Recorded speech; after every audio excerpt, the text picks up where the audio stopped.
একটা মেয়ে শ্বশুর বাড়ি যাওয়ার আগে তার বাবাকে একটা প্রশ্ন করলো, আচ্ছা বাবা, আমাদের সামনের উঠোনে যে গাছটা আছে ওই গাছটা কি আমাদের পিছনের বাগানে লাগানো যায় না?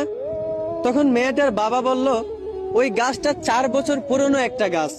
এখন যদি এটাকে অন্য জায়গায় নিয়ে লাগানো হয় তাহলে সেটা নতুন মাটিতে অন্য জায়গায় নিজেকে মানিয়ে নিতে পারবে না, গাছটা মারা যাবে। বাবার এই কথা শুনে মেয়েটা তখন কাঁদতে কাঁদতে বলতে লাগলো, আচ্ছা বাবা, 4 বছর একটা পুরনো গাছ যদি অন্য জায়গায় নিজেকে মানিয়ে নিতে না পারে, নতুন মাটিতে নিজেকে বাঁচিয়ে না রাখতে পারে, তাহলে আমি তো তোমার ঘরে 20 বছর পুরনো একটা মেয়ে। তাহলে আমি কিভাবে অন্যের বাড়িতে গিয়ে নিজেকে মানিয়ে নিব? আমি কিভাবে অন্যের বাড়িতে গিয়ে নিজেকে বাঁচিয়ে রাখবো? মেয়েটার এই কথা শুনে তার পরিবারের সবাই অবাক হয়ে গেল। তার বাবা অজরে খাটতে লাগলো।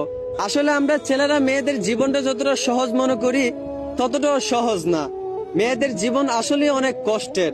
তাই প্রত্যেকটা ছেলেদেরকে বলবো, মেয়েদেরকে সম্মান করতে শিখেন। ধন্যবাদ।